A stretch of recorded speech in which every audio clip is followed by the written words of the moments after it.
हाय, मैं हूं ज्योतिष। मैं हूं हिमानी। हम दोनों के अपने अपने ओपिनियंस हैं फार्मर्स प्रोटेस्ट को लेकर। मेरी समझ नहीं आ रहा कि क्या हो गया है इस सरकार को। ये वीडियो उनके लिए नहीं है जो पहले ही मान चुके हैं कि कौन सही है और कौन गलत। दोनों पक्षों को सुने और फिर फैसला लें। आगे बढ़ने से पहले हमारे इस चैनल को सब्सक्राइब कर दें और बेल आइकन को भी प्रेस कर दें। सरकार अपनी जगह बिल्कुल सही है, फार्मर्स का स्टैंड गलत है। ऐसा कैसे हो सकता है कि सड़कों पर खड़े लाखों लोग गलत हों और चुनिंदा लोग जो सरकार चलाते हैं वो सही हों? पर ये भी तो हो सकता है कि इन लोगों को अपने पॉलिटिकल फायदे के लिए गुमराह किया जा रहा हो। क्या तुम भूल गई कि हिटलर ने कैसे अपने लोगों को मूर्ख बनाया? और ये कोई पहली बार नहीं हुआ है। बहुत सारी पॉलिटिकल पार्टीज अपने फायदे के लिए लोगों को आधा सच बताती हैं और अपना काम निकालती हैं। ये बिल फार्मर्स के लिए बेनिफिशियल था, है और रहेगा। Not at all. फार्मर बिल्कुल सही थे, सही हैं और सही रहेंगे। क्या तुमने बिल पढ़ा है? क्या तुम कुछ लाइंस कोट कर सकती हो जो कि फार्मर्स के वाक्य में ही अगेंस्ट हो? नहीं, बिल मैंने नहीं पढ़ा, पर सब लोग जो बता रहे हैं वो मैं बताती हूँ। ये बिल मिनिमम स्पॉट प्राइस को खत्म कर देंगे, बड़ी कंपनीज को ज्यादा पावर देंगे और छोटे किसानों को खत्म कर देंगे। बिना बिल पढ़े इस कंक्लूजन पर कैसे पहुंच सकती हो तुम? यही तो प्रॉब्लम है सब लोगों के साथ। खुद से स्टडी नहीं करते और दूसरे जो बोलते हैं उसे फॉलो करते हैं। ये लाइंस कहीं लिखी है क्या? एमएसपी खत्म हो जाएगी, बड़ी कंपनीज को पावर मिलेगी, छोटे किसान खत्म हो जाएंगे। लिखे तो नहीं है, पर ये सरकार कॉर्पोरेट्स को फायदा देने के लिए किसी भी हद तक जा सकती है। फिर तो तुम कहोगी कि अदानी और अंबानी गवर्नमेंट के दम पर ही खड़े हुए हैं, अपनी मेहनत तो उन्होंने कुछ की नहीं। गलत। सरकारें इनके दम पर बनती है, ना कि इन्हें सरकारें बनाती है। यही वजह है कि सरकारों को झुकाना इनके लिए बहुत आसान है। चलो मान गए, पर सरकारों को तो जनता बनाती है ना, और अगर सरकार गलत है तो जनता इन्हें गिराती क्यों नहीं? एग्जाम्पल से समझाती हूँ। आप एक ऐसे बस के ड्राइवर है जिसमें देश के सभी समझदार लोग सवारी कर रहे हैं, लेकिन ड्राइवर कौन है? आप। और आपकी चॉइस है कि आप उस बस को किडनैप करवा दें, एक्सीडेंट करवा दें या खाई में गिरवा दें या सुरक्षित सबको घर पहुंचा दें। देश का हाल भी कुछ ऐसा ही है। जो प्रधानमंत्री बन जाता है वो ये सोचता है कि सभी बुद्धिजीवों को खत्म कर दिया जाए और बेवकूफों को जीने दिया जाए। जब जनता के पास विकल्प ही नहीं है तो जीत तो पक्की है, चाहे वो कोई भी पार्टी हो। होना तो यही है। भगत सिंह कहा करते थे कि भैरव को सुनाने के लिए धमाका करना पड़ता है। कुछ नहीं होता इन धमाकों से। अंग्रेजों को भगत सिंह और बोस जैसे लोगों ने उखाड़ा और क्रेडिट ले गए नेहरू जैसे लोग। धमाका किया अन्ना ने और सरकार बना गए केजरीवाल। कम से कम बदलाव तो हुआ, नए लोगों को मौका तो मिला। चलो मुद्दे पर आते हैं। ये बिल्स ओपन मार्केट को बढ़ावा देते हैं, डिमांड सप्लाई को रेगुलेट करते हैं। तुम्हें पता है देश में जरूरत से ज्यादा पैदावार हो रही है अनाज की। हर साल कितना अनाज सड़ता है। डिमांड सप्लाई के दायरे में अगर खेती आ गई तो किसान अपने आप वो चीज कम उगाएंगे जिसकी डिमांड नहीं है, और जिसकी डिमांड खूब होगी उसके दाम भी खूब मिलेंगे। चलो मान गए, अगर किसी किसान ने धान उगा लिया और उसकी बिक्री ना हुई तब क्या? ये रिस्क तो हर बिजनेसमैन उठाता है, चाहे वो कोई भी है। आज यूट्यूबर्स की होड़ लगी है, देखने वाले कम हैं, सप्लाई ज्यादा है, डिमांड कम है, तो हम लोग भी ये रिस्क लेते हैं कि वीडियो कोई देखेगा या नहीं, फिर भी बनाते हैं। चाहे कोई भी किसी भी प्रकार का इंडस्ट्रियलिस्ट हो, वो ये रिस्क लेता है। अनिल अंबानी जैसों पर भी डिमांड सप्लाई भारी पड़ती है। और कुछ बड़े और स्मार्ट प्लेयर मौके का फायदा उठाते हैं। रिलायंस, फेसबुक, गूगल, अमेज़न जैसे पूरी मार्केट पर अपना कब्जा रखते हैं। भारत का किसान इतना अमीर और पढ़ा लिखा नहीं है कि उसे डिमांड सप्लाई समझ में आ जाए। तो वो तो किसान की कमी है ना, उसे समझदार होना चाहिए। जैसे एक व्यापारी अपनी जिंदगी में रिस्क लेता है, वैसे किसान को भी लेना चाहिए। बात सही है। एक किसान भी एक व्यापारी है। पर जब तुम्हें पता है कि ओपन मार्केट में जाना एक रिस्क है, तो ओपन मार्केट में जाना ही क्यों? अमेरिका जैसे कंट्रीज में भी ओपन मार्केट जैसे आइडियाज फ्लॉप हुए हैं एग्रीकल्चर को लेकर। देश में पंजाब और हरियाणा को छोड़कर बाकी स्टेट्स में भी तो ओपन मार्केट ही है। वहाँ खेती का क्या हाल है? एग्रीकल्चर कोई लग्जरी गुड नहीं, जो चल गया तो चल गया और पिट गया तो पिट गया।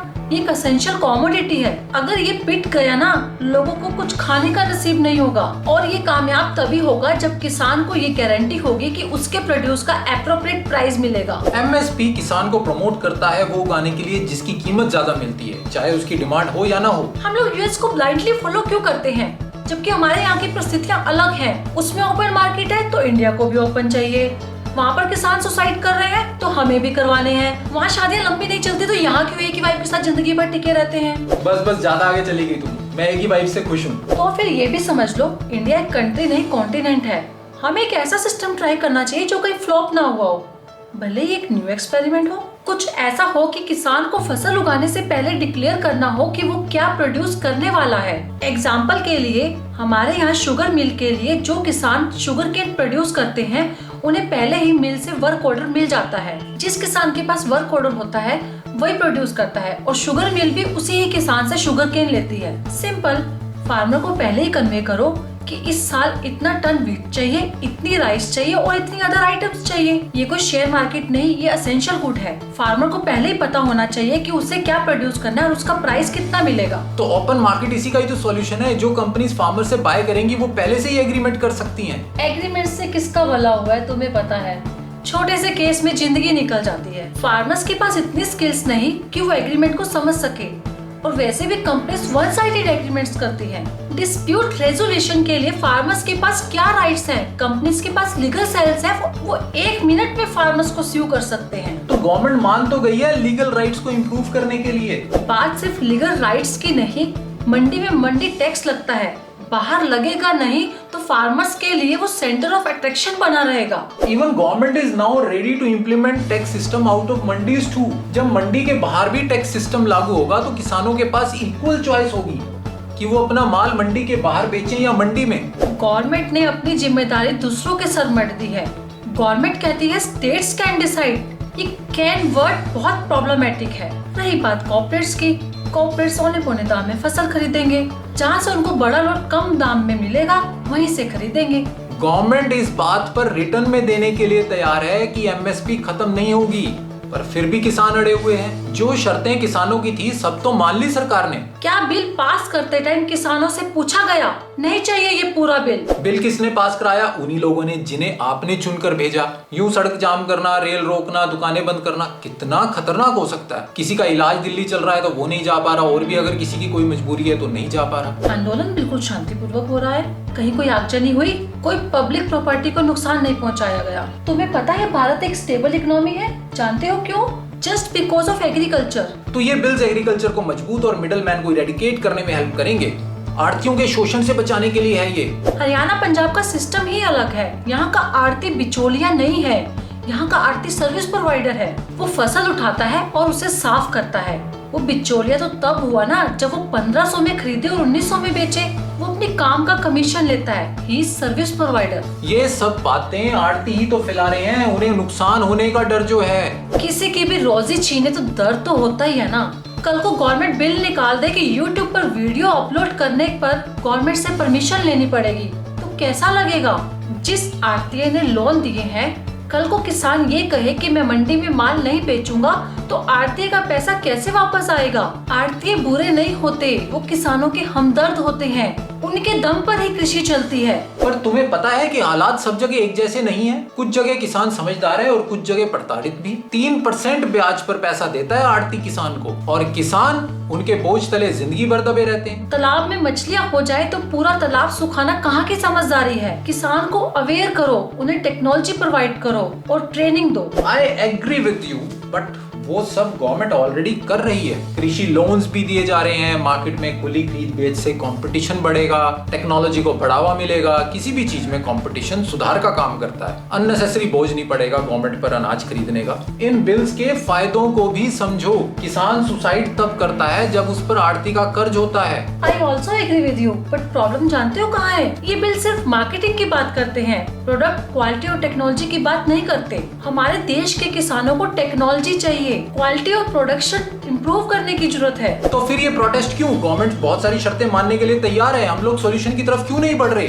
बहुत सारे किसान भी इन बिल्स के फेवर में हैं। शायद इसलिए कि अब प्रतिष्ठा का सवाल बन गया है। जब आंदोलन शुरू हुआ तभी अगर गवर्नमेंट प्रॉब्लम को एड्रेस करती तो शायद इतनी बात ना पड़ती। जब पानी सिर से ऊपर निकल जाए तो किसी न किसी का डूबना निश्चित ही है। शायद दोनों पक्ष अपनी बातों पर इतना ज्यादा अड़े रहे जिसकी वजह से अब लचीलापन दिखाना बहुत मुश्किल हो गया है, और किसान आंदोलन को सपोर्ट मिल रहा है अपोजिशन का, जो उन्हें नरम पड़ने नहीं दे रहे। अगर सरकार कुछ सॉल्यूशन निकालने के लिए नरम पड़ती है तो किसानों को भी थोड़ा नरम पड़ना चाहिए और एक कंस्ट्रक्टिव सॉल्यूशन तक पहुंचना चाहिए। हाँ, सरकार का अड़े रहने का मुझे एक रीजन ये भी लगता है कि अगर सरकार झुक गई तो कल को शायद कुछ और बड़े आंदोलन होंगे। 370 वापस लगाने के लिए, ट्रिपल तलाक को लीगल बनाने के लिए, कुछ ऐसे बिल जो देश की इंटीग्रिटी के लिए जरूरी थे, उनके अगेंस्ट प्रोटेस्ट फिर से एक्टिव हो सकते हैं। सही कह रही हो। अब जरूरत है कॉन्टिन्यूअस बातचीत के रास्ते एक कंस्ट्रक्टिव सॉल्यूशन तक पहुंचने की। बिल्स पार्लियामेंट में पास हुए तो उन्हें वापस लेना तो पार्लियामेंट का भी अपमान है, सरकार का भी अपमान है, और उसके कुछ साइड इफेक्ट भी हो सकते हैं न्यू प्रोटेस्ट्स के रूप में। बेटर ये है कि इन बिल्स के वीक पॉइंट्स को आइडेंटिफाई किया जाए और कुछ ऐसा रास्ता निकाल लिया जाए कि मंडीज भी बनी रहे, MSP भी और फ्री ट्रेड भी। और किसी भी किसान का एक्सप्लॉयटेशन भी ना हो, एग्रीकल्चर की क्वालिटी इंप्रूव हो, टेक्नोलॉजी आए और फार्मर को ट्रेन किया जाए, उन्हें लीगल राइट्स भी मिले और गवर्नमेंट का सपोर्ट भी। एक और सॉल्यूशन भी हो सकता है जो आने वाली इस तरह की सभी कंट्रोवर्सीज को फ्यूचर के लिए लगाम लगा सकता है। सरकार कौन बनाता है? लोग। किसी भी बिल को कौन पास करता है? कुछ चुनिंदा MPs। जब लोग कोई बिल नहीं चाहते तो बिल क्यों निकालना? गवर्नमेंट के पास पूरा इंफ्रास्ट्रक्चर है। गवर्नमेंट को चाहिए कि ऑनलाइन ओपिनियन ले ले, उसे बहुत आसान तरीके से कर सकते हैं। हर व्यक्ति का आधार लिंक्ड एक ऑनलाइन वोटिंग अकाउंट हो। इसी केस को लेते हैं। कुछ किसान चाहते हैं कि बिल आए, कुछ चाहते हैं कि इसको वापस ले लिया जाए। गवर्नमेंट के पास PM सम्मान निधि योजना के तहत सभी छोटे बड़े किसान रजिस्टर्ड हैं। उनके आधार नंबर है। एक SMS बेस्ड ओपिनियन पोल अगर करवा लिया जाए उनके आधार लिंक्ड मोबाइल नंबर से, तो दूध का दूध और पानी का पानी हो सकता है। In short, nothing is perfect. कोई भी ओपिनियन 100% परफेक्ट नहीं हो सकता। सबके अपने फायदे और नुकसान हैं। ये वीडियो एक प्रयोग है वन साइडेड ओपिनियन के अगेंस्ट। हमने देखा कि कोई भी वीडियो या न्यूज एक तरफ का पक्ष रखती है, तो हमने दोनों पक्षों को मजबूती से रखने का प्रयास किया। अगर आपको ये वीडियो पसंद आता है तो इसे लाइक करें, शेयर करें उन सब लोगों के साथ जो वन साइडेड ओपिनियंस का शिकार हैं। अगर आपका इस वीडियो पर हमें सपोर्ट मिला तो हम आगे भी और ऐसे वीडियोस बनाएंगे।